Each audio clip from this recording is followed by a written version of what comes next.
All right, let's get it, y'all. Hey, welcome back to the DC podcast. Stands for Dangling Carrot Podcast, but I like DC a whole lot better.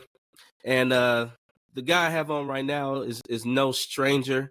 This is the Christian Hip Hop Hall of Famer, wadeoradio show, Holy Culture. I mean, he's your favorite DJ's favorite DJ. I mean, I don't know how else to put it, but we got Wado right here on the DC podcast. What's going on, man? Hey, man, that might be the greatest intro someone's ever given me, man. Thank you, brother. I appreciate that. And Herb, thank you for having me, bro. It's always, you know me, I'm always more comfortable on the other end of the microphone asking people the questions.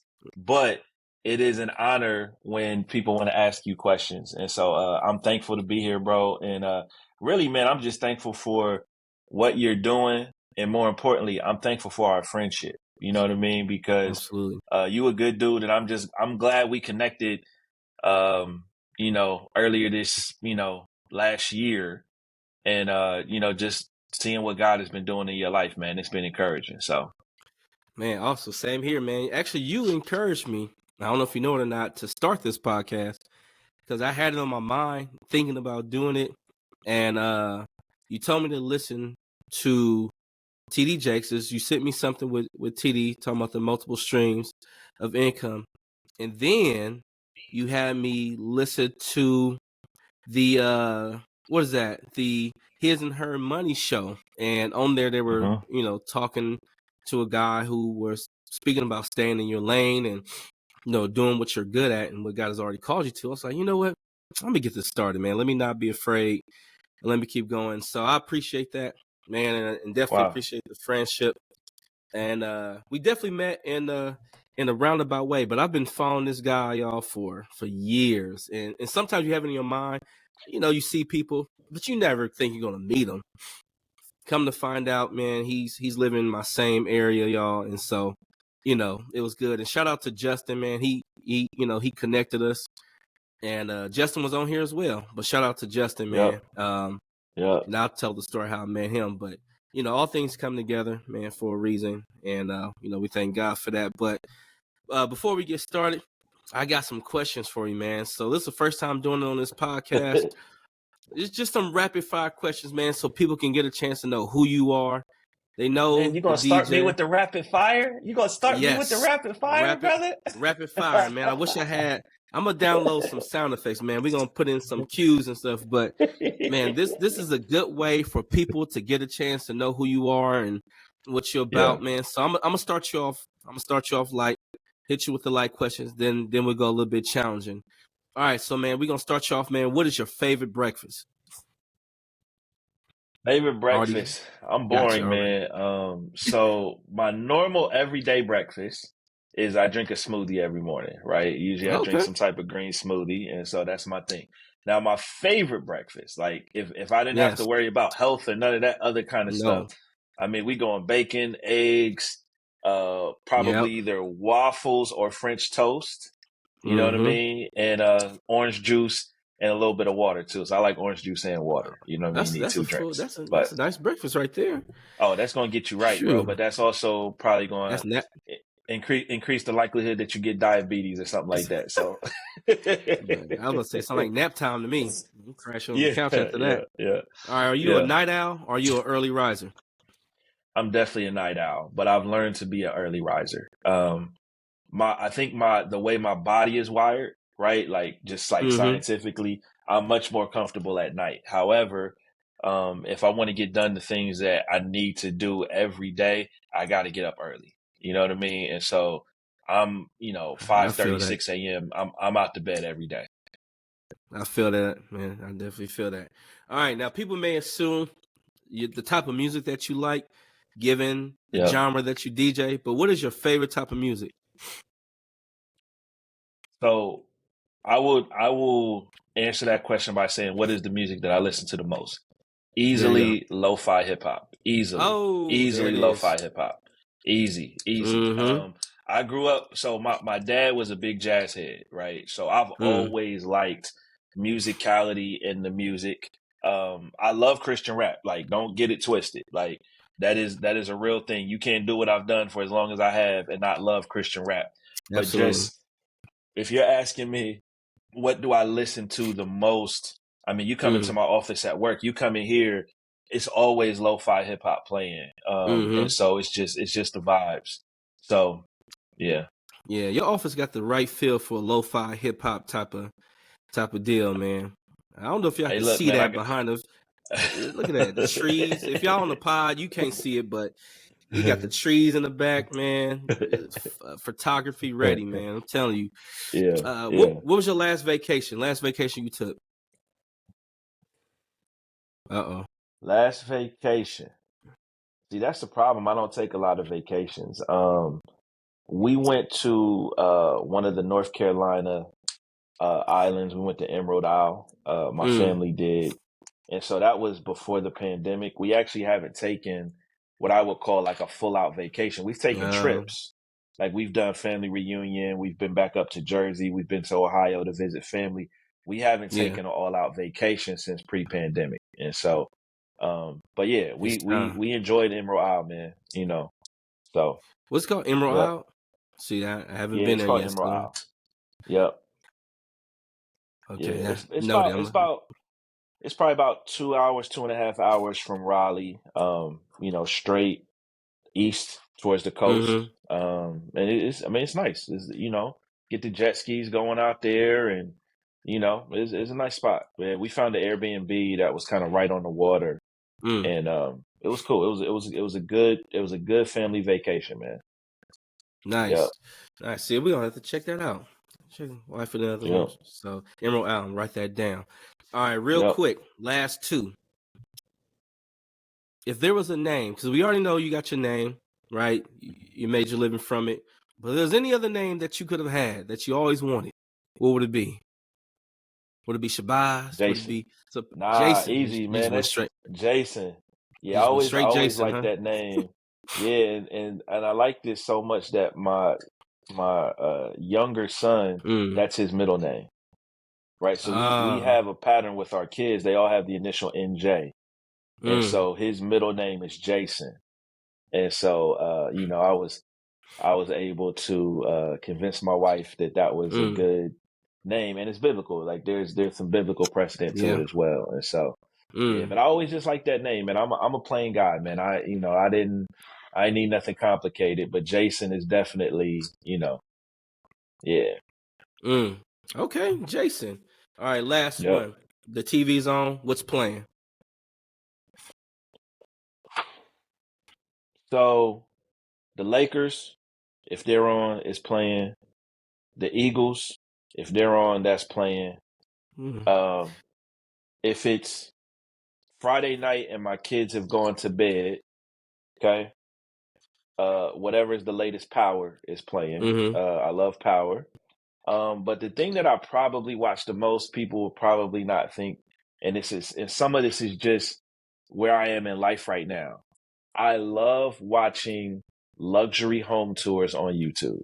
There you go. So, yeah, like New York, Miami, like, I get all types of design, kind of things from it. I also watch a lot of stuff like Dave Ramsey. I mean, it influences some of the work that I do at our church. So, I'm always researching that kind of stuff, but just leisurely, like, just pure enjoyment, man. I love that Searhead channel. You know what I mean? Like, channels like that tour luxury homes. And I just love seeing how people live. I love getting design and decor ideas. I love that stuff. Yeah, that stuff is relaxing to me when you're watching it. It is. We actually found I forgot what this new one is, but it's called Home Tours. It's by a company, but and these are people that just have regular homes, but inside of their homes, it's like something like very, very unique.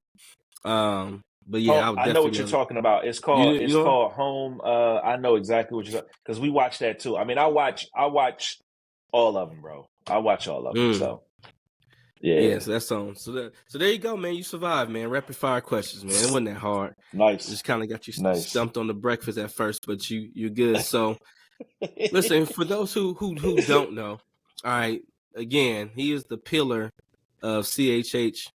Any rapper that you can think of, he's probably interviewed him. He's probably DJ'd for him. Any artist you could think of. But the question that I have, since this is called the Dangling Carrot Podcast, you made a living from it. You know, it's taking you places, but it had to all start somewhere. So where did you first start DJing? How did this even come about? So I was always into music. And I mean, you know, some of that was, you know, my dad's record collection. Some of that was, you know, growing up in the black church and the choir and all of that kind of stuff. So that was always, always, always a part of my life. But I didn't start DJing until I got to college. And so I went to Howard University, and my freshman year, there was a guy named Marcus that stayed on the floor above me, DJ Infinite. He's still active to this day. He actually does a lot of work with Knife Wonder now. And, you know, he had a radio show on Howard Student Run Station, WHBC 8:30 a.m. And I started going up there with him, man, and I just got totally intrigued by what he did. So much so that I got some turntables literally that summer, and my entire sophomore year, I dedicated to learning how to DJ. Wow. And so I would go to class, I'd come home, record mixes off the radio, and try to replicate them. And this is pre-Serato, right? So I was literally having to go to the stores and buy vinyls. So I was buying vinyl. I had to get the vinyls, you know what I mean? And so that's how I got into it. I got my own show on WHBC 8:30 a.m. Started DJing events my junior year, and senior year it took off, man. I'm DJing in the clubs. I'm DJing for DMX, Mobb Deep, Eminem, just, you know, anyone that came up to Howard. Wow. I probably was doing the show with them, and you know, doing the clubs and everything like that. And that was kind of how I got into the music part. The faith part came in because a good friend of mine, Osaze Murray, was in the Navigators at Howard. He now leads the Navigators at Bowie State. And he basically started to witness to me. And that witness led to me giving my life to Christ. So even though I grew up in church, I didn't have a relationship. I wasn't living for him. And, you know, once I started to live for him, I stopped doing music for a while. And I had a youth pastor, shout out to Mark Johnson. I met him when I moved to New Jersey, and Mark said, "Yo, bro, you got this gift. You need to figure out how to use it for the Lord." And that was the birth of the wadeoradio show. So this is 2006. Wow. Podcasting is very brand new, and I had no idea the journey that this was going to take me on. Like, I'm not sitting here in this office doing what I do at the church that I work at, Hope Community Church, if it's not for taking that step of faith back in 2006 to start a podcast when no one knew what podcasting was. Like, you had to explain RSS feeds to people. There was no podcasting app on your phone. Like, the iPhone was still relatively new at this point. I mean, people were still walking around with iPods. You know what I mean? And so I'm not sitting here doing what it is that I'm doing if it's not for that. And, you know, I mean, just for your listeners, that's one of those things that sometimes when you take a step of faith, you have no idea. You have zero idea where God is going to take you in the long run.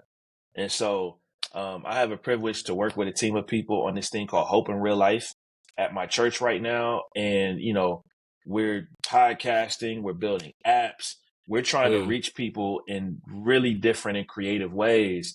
And I'm not a part of that if my journey didn't start with me taking that step of faith and being encouraged by my youth pastor. Absolutely, man.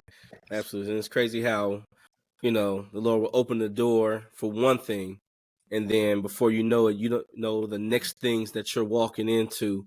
And just by being obedient, because people can look at DJing, because, you know, in the church, Christian hip hop, Christian rap was frowned upon. I remember Cross Movement, people outside their churches stepping on their CDs. Yep. And just to think now that all the current artists that you hear that you hear now, somebody had to take the first blows, right? And then that was that, and kicking the door open. But then again, that started giving your life to Christ. You were already DJing, and then open the door to faith, man. So that's an awesome testimony.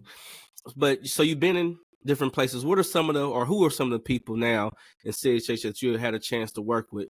And what was like what was your first opportunity to get a chance to work with somebody in CHH? First national artist to give me an interview was K Drama.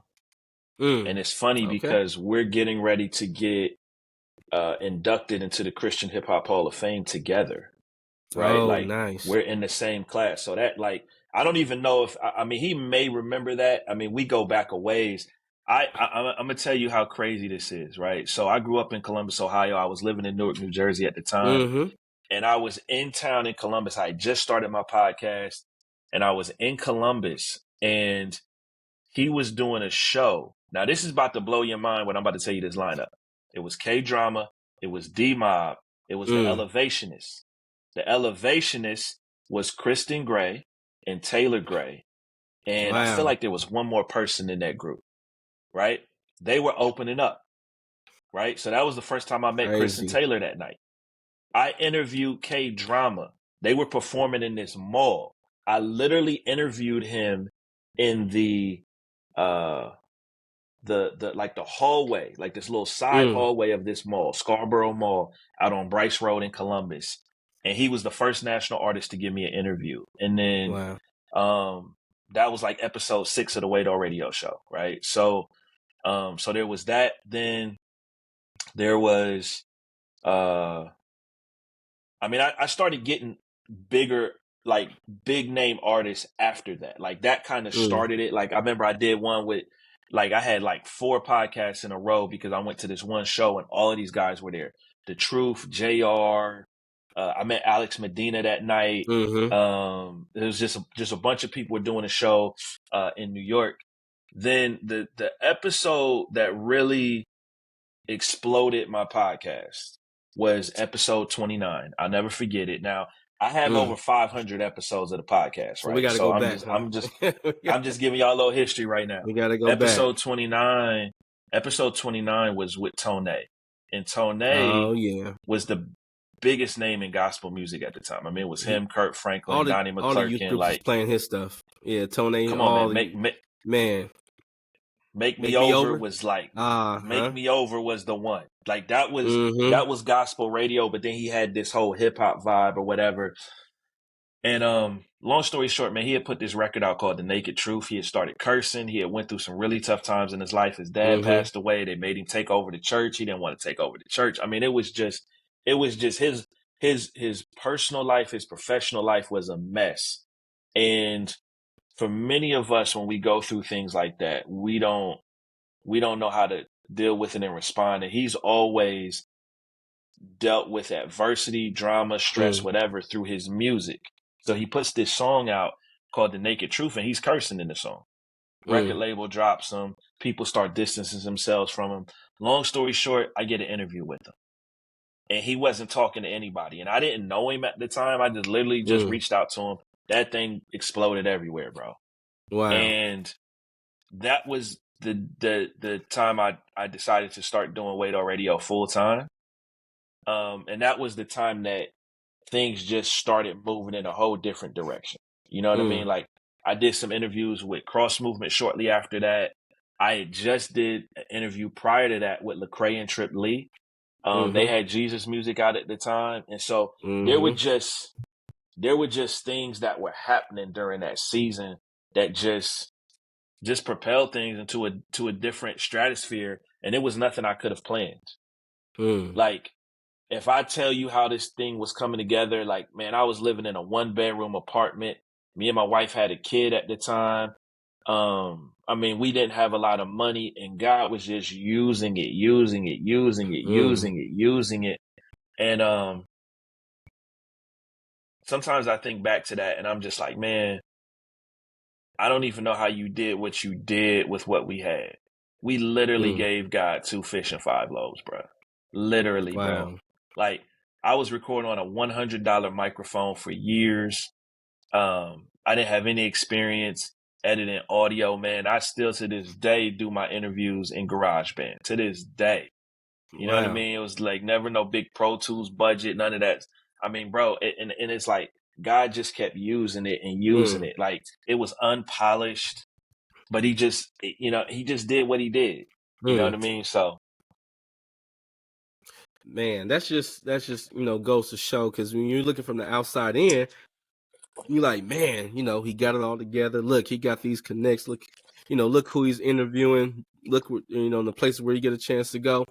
Man, he must have this. Man, they must have all the equipment. And like we hear now, the truth is, man, God was just using you. You know what I mean? But it's remaining faithful to what he called you to, remaining faithful to your gift and the talent. And again, that's what this podcast is about: staying in your lane, staying focused.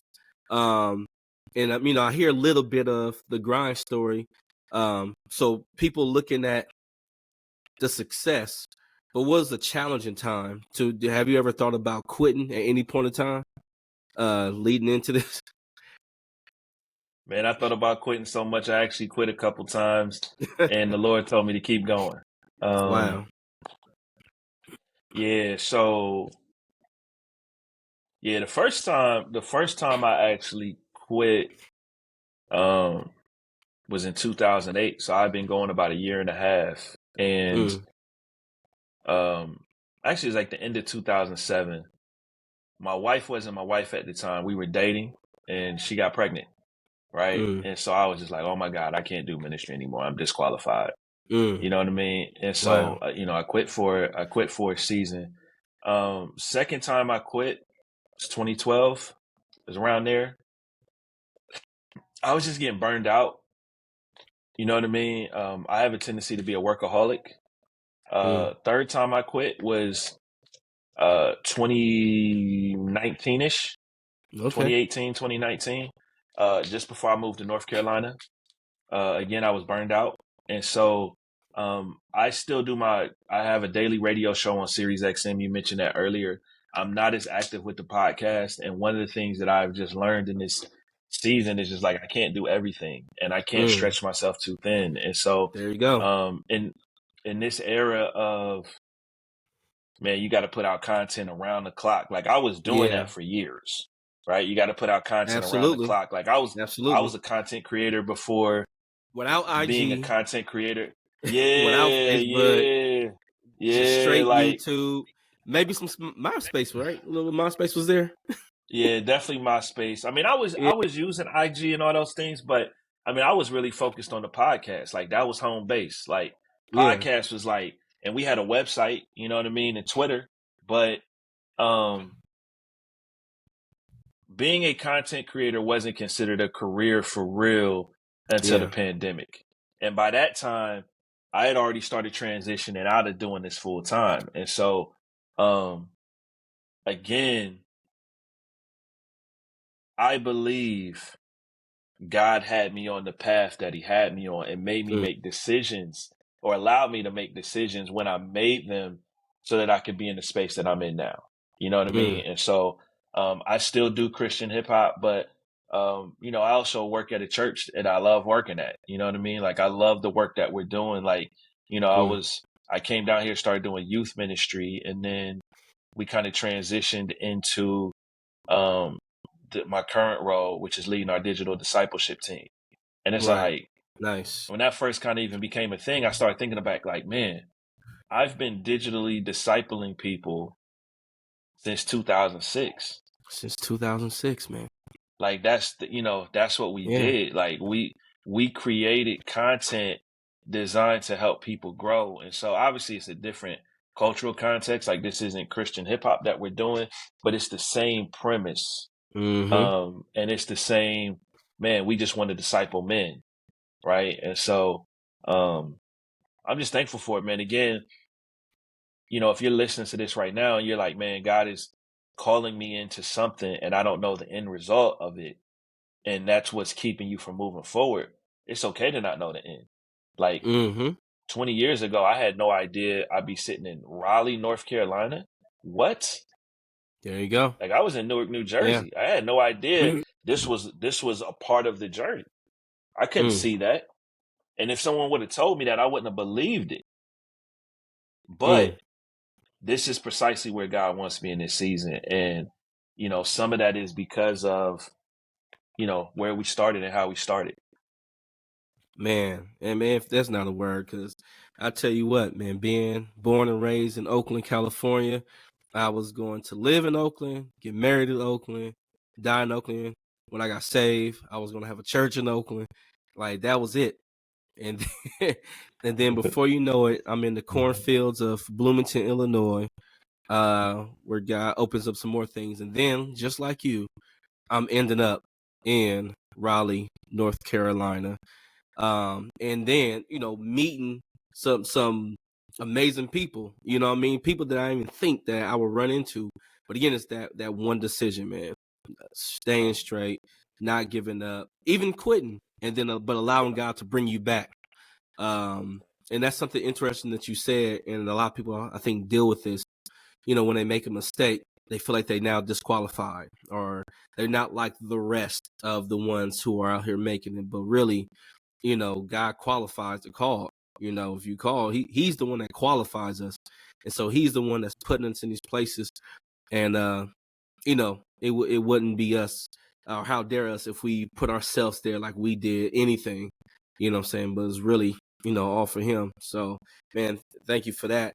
So you just recently did something. All right. Martin Luther King Jr. Day. You interviewed Reverend Al Sharpton, man. How did this come about, man? What was that like? Man, it was a God thing. I got a call about an event he was doing in Columbus, my hometown. And basically this call was like, hey, would you want to interview Reverend Al Sharpton? And I said, absolutely. And so, long story short, my mother was connected to the lady who was throwing the event. And so that made it even better. And, you know, man, sometimes there's seed that gets sown that you don't actually sow. Someone else sows on your behalf. And I was the reap of that benefit with that interview. And so I had met Reverend Sharpton several times before. When I was in New Jersey, he used to come to our church and preach on Father's Day. He still does at Metropolitan Baptist Church. And while I was there, I was one of the people that would just kind of help in whatever needed to be helped. I was a deacon at the church, but they gave me the opportunity to help him with his radio show, because he would do his radio show live from our church those Sundays where he was there. He has a Sunday morning show. And so I was always the one helping. I mean, he actually used my computer a few times to do it. And so he remembered me from that. But yeah, man, you know, you don't get an opportunity to sit with Reverend Sharpton unless there's multiple people who are helping to make that happen, even if you know him, because his schedule is so busy. Like, he doesn't just do things like that. And so, you know, we traveled to Columbus just because I was like, look, man, like, this is once in a lifetime to do it on video. Like, I've interviewed him before on audio, right? I've done it before on audio, but to do it MLK weekend on video and be able to talk to him about the things that we talked about, I was just like, man, come on, man. Like, this is once in a lifetime type stuff here. So, man, that when I saw that, I was like, what? Like, not only did he just get inducted to the Hall of Fame, but here's this interview with Al Sharpton, and it's like, you know, that's that. I guess that longevity, that the results of not giving up, of seeing that come to fruition.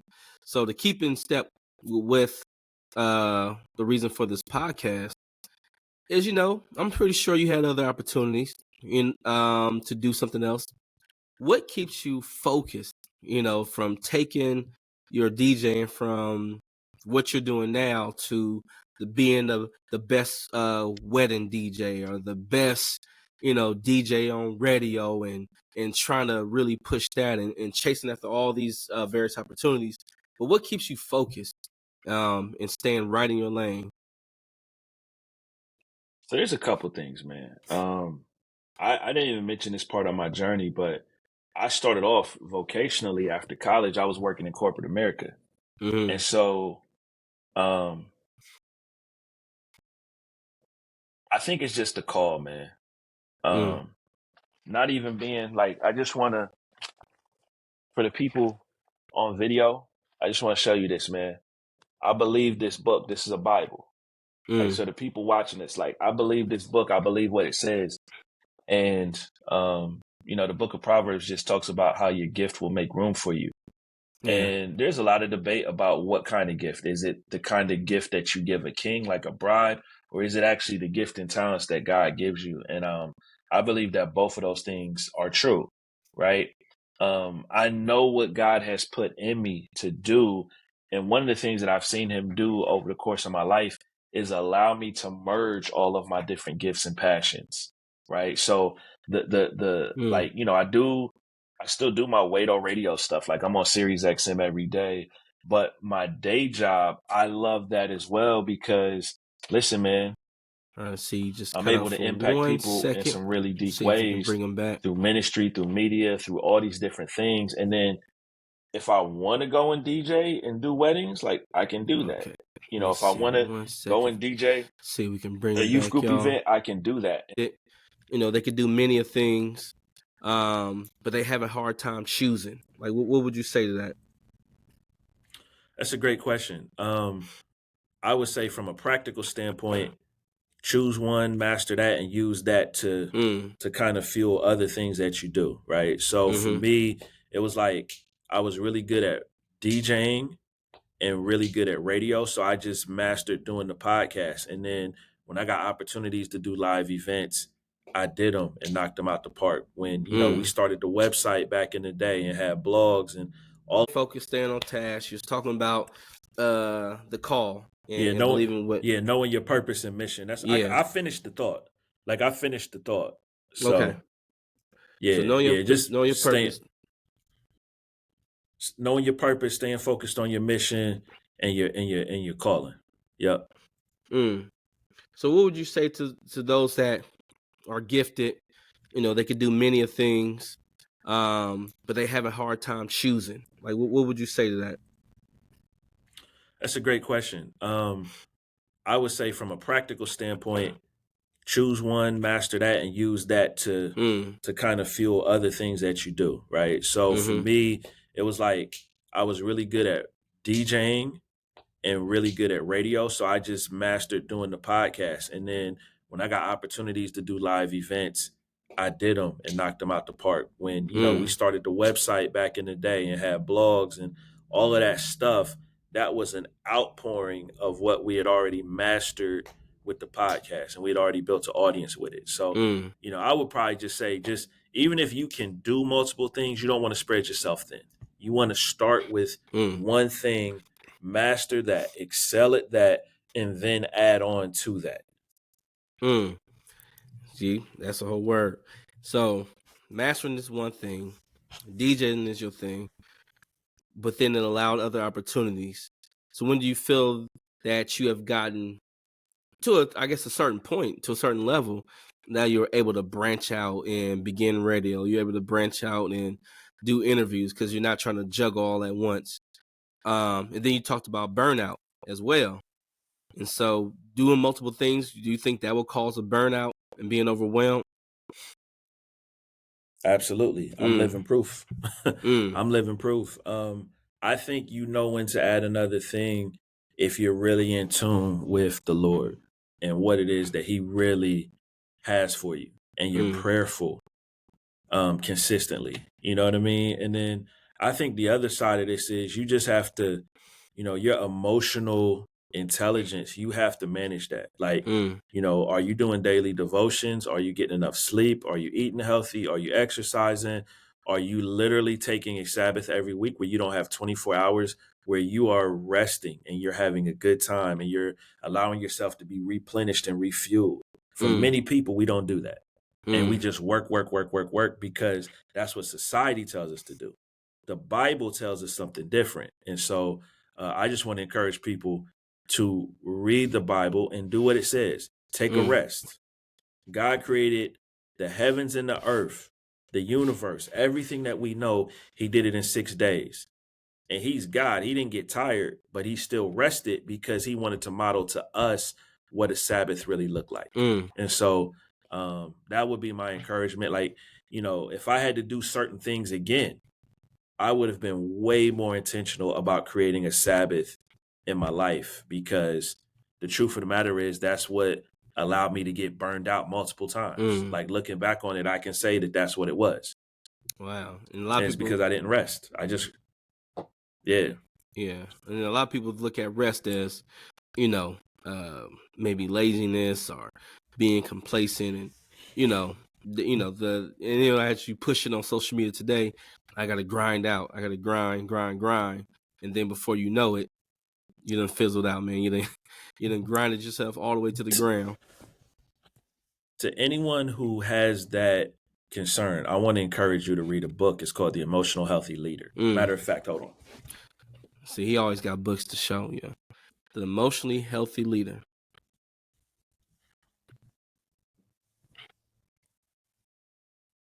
That's the book. So for the people who are watching this is a bonus. If you're on the podcast, go to YouTube. You can see us interacting.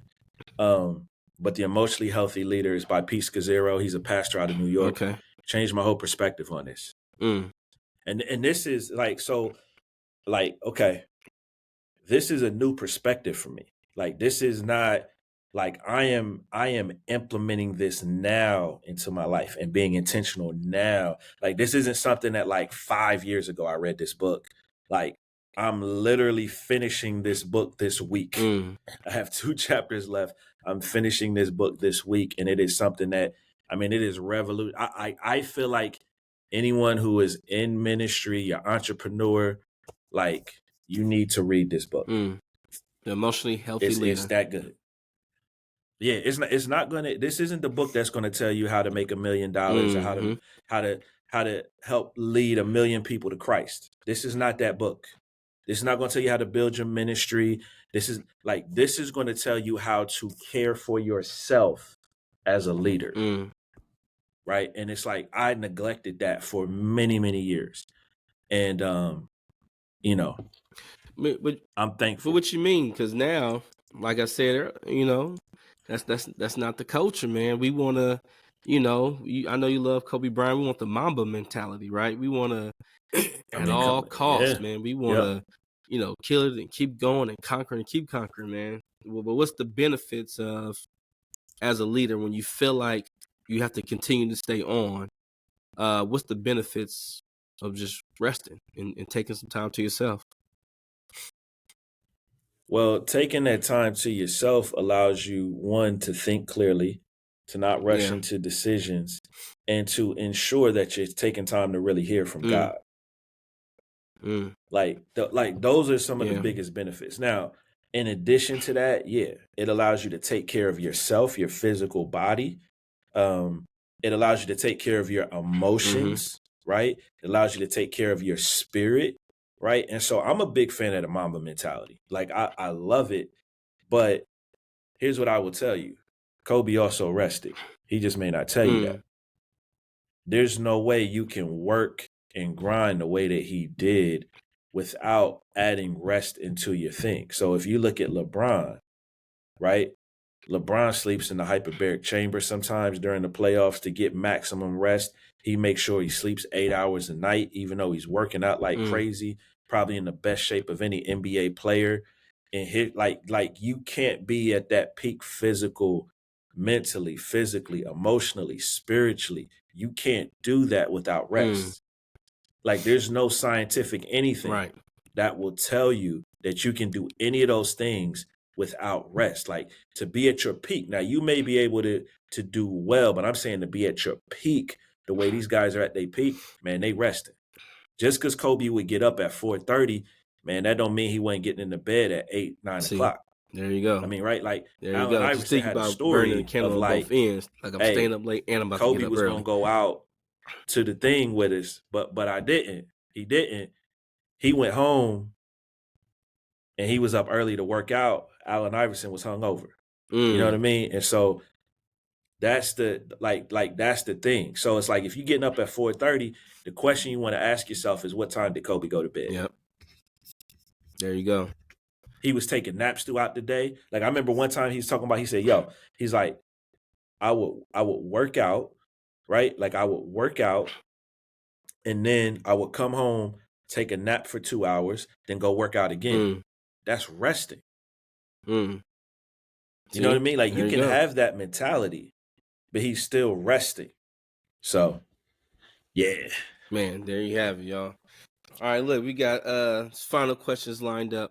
So, the Hall of Fame, right? I'm sure you wasn't looking for it or trying to strive for it, right? You're doing something that you was passionate about and you get the call. Take us through that time and then tell us what's coming up next. What now? Man, I had no idea that was going to happen. Honestly, I mean, when you start doing stuff like this, there's no Hall of Fame that exists. I didn't even know there was award shows that recognize Christian rap. So none of this was ever on my radar. When we first started, but when I got the call, it was from a brother named Jay Williams. He's the organizer, and he was just telling me a little bit about what he was doing, and I was just like, bro, this is a brilliant idea. And he said, yeah, man, you're gonna be one of the first people to be inducted. That's what? Wait, what are you saying? And you just have one of those moments where you're just like, wow, like the Hall of Fame. Like the fact that anyone wants to put you in the Hall of Fame of anything. You know what I mean? Like you never ever anticipate something like that. But what I will say is, man, I'm just thankful for any and everyone who has said, yo, Wade, the work you've done has been a blessing to me and it's helped me in my walk with the Lord.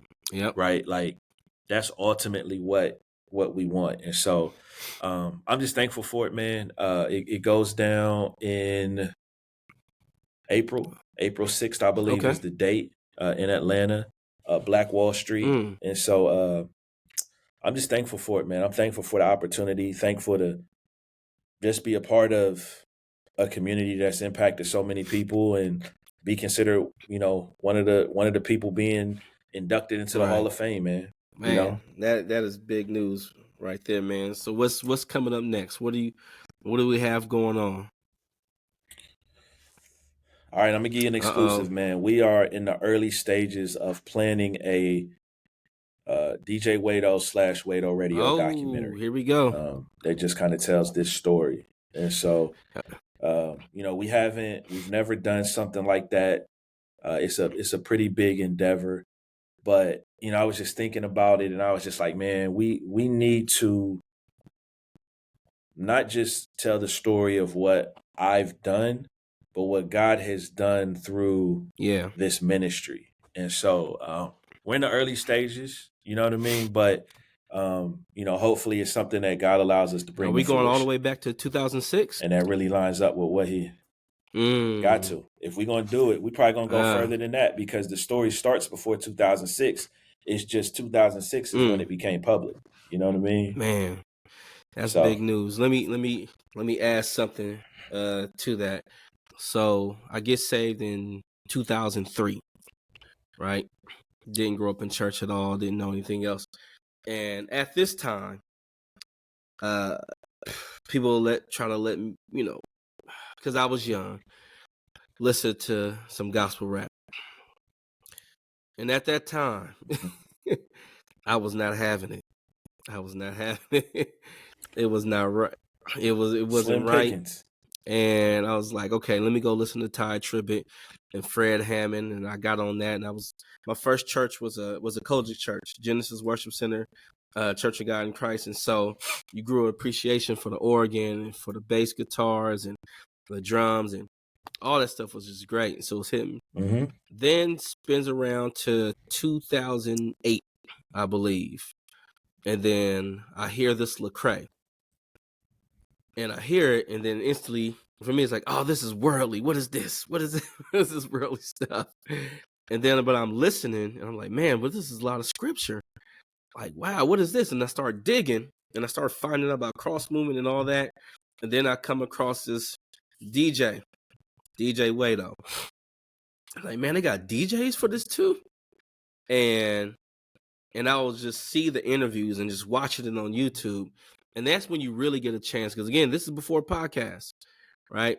At this time, you'll get a chance to really hear, what they're going through, how things are going, the ministry and the places where they're going. You really get a chance to know the artist, And I think we get a chance to know them more so than even now. But at that time, just to one of your testimonies in which you said is having people tell you they grew closer to the Lord at the time. I feel like that's the time, watching these interviews, that I grew closer to the Lord. And even to take a step further, that's when I actually started writing to rap.